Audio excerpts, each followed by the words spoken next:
cast a lot, but which twins you enjoy playing with? It's hard for me to say. I have there's qualities in both those characters that I find fascinating. I think just because he's been killed, it pays homage to him to say I really will miss playing Luke the most because I'll never get to play him again. So for now, unless we do flashbacks. So how difficult was that playing two? I mean, it was challenging. I don't know. I was kind of. Can I say something so that you don't have to Please. feel? It was the most incredible thing that I think I've ever seen an actor do. Because imagine it, right? He's in this room. They're always intense scenes. They're always something crazy.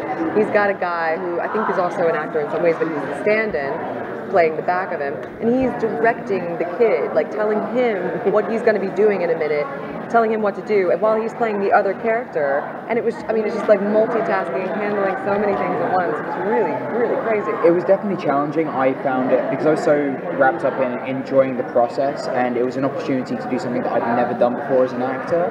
I never found it like, oh, it's really hard. I really just, I relished it. But yeah, I was very lucky to have this actor named Sean who worked with me, and the directors all gave me free rein to really work closely with him, and we had a very tight relationship, and it worked really well in being able to do what I did in the show. So. And then obviously the new season, how much do you know about it? Some. I mean, I've been up, I had a meeting with the writers' room. Well, we know that it's a total reset. We know that it's, you know, a year later. We are picking up, Joe is, you know, he's in prison, or he's locked away. Mike is coming back into the picture. He's been gone for about 4 months. Mike and Max are, yes, we're still together trying some living situations, you know, see what's going to happen for our future, which will definitely be tested this year. And Ryan is dating. He's been in a relationship. He's living with someone now. Yeah, he's sort of in a good place, and you know, we think everything's like, oh, it's gonna be great. But we'll find a way to mess that up somehow. I'll tell you the cool thing about season 3, though, what I've heard at least, is I think being able to use the past 2 years as jumping off points. I mean, we're going into the third season, but it's going to be looking back so that you as the fan viewer can actually see, oh, something from season 1 where they did that is going to now play out in season 3. Oh, something, you know, with this one character we never really got to know in season 2 is now back in a big way in season 3, so I think that's cool.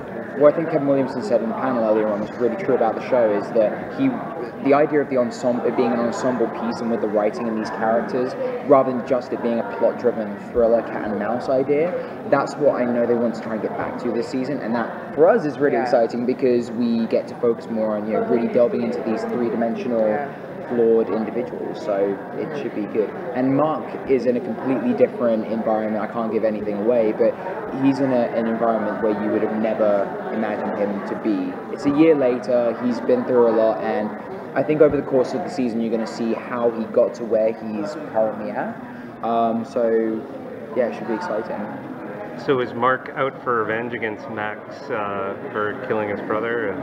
Oh, I'm sure. Whether or not that's absolutely, and Mike as well. Yeah, I'm sure that's definitely his core objective is to get revenge for his family. Family is so important to him.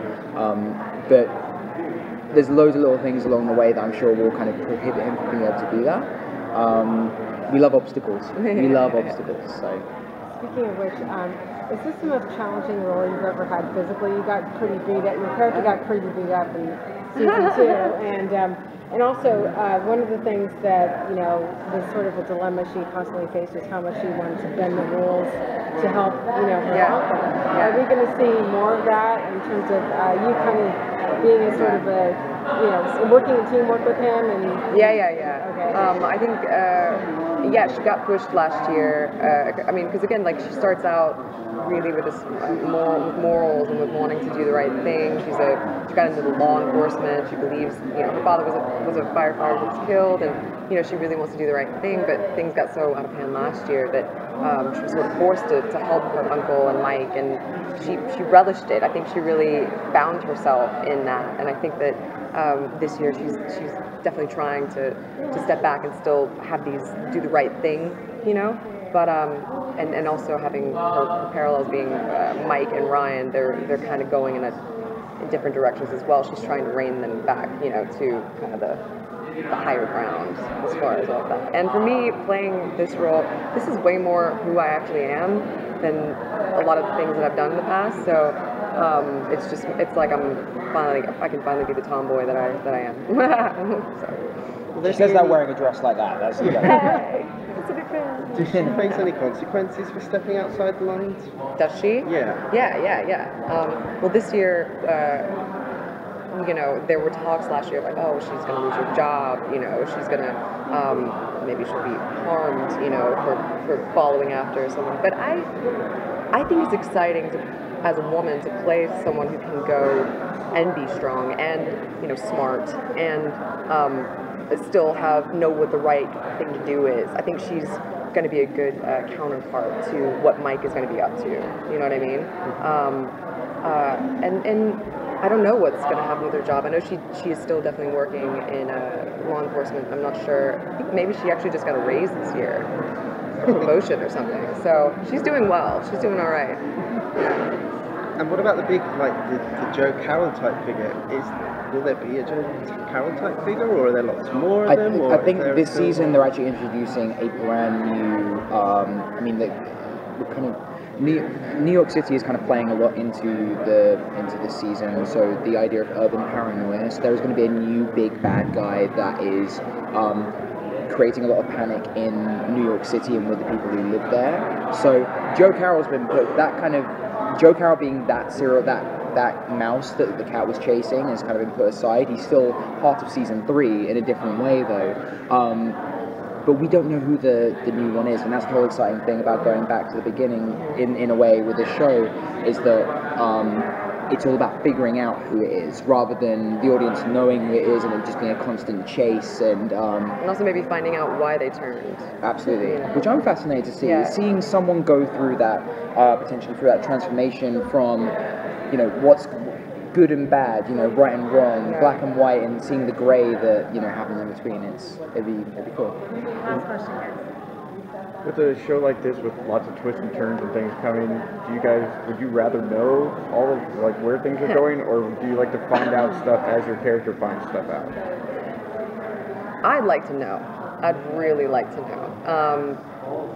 You know, because honestly, at some point last year, I'm like, maybe Max is bad. Maybe that'd be fun. Maybe we'll do that this year. No, but I don't. You know, it's fun to have a whole season mapped out, arcs. You can plan for it and whatever. But it is fun to read every new script and wonder if you die. It's a little scary, but you know, keeps it exciting. Job security is fun in this show. I've kind of been backwards and forwards with that. Yes, I like to know just in case there are things I could have done in a scene to help me in the future with knowing something. But if a character is truly unaware of something that's coming up, then I don't mind being left in the dark. I really had to embrace that with this show because the scripts were always, you know, the storyline was always kind of changing. So it was, I think embracing it is kind of the way to be. Do what we can. Yeah. Thank you so much, you guys. Thank you. Thank you guys.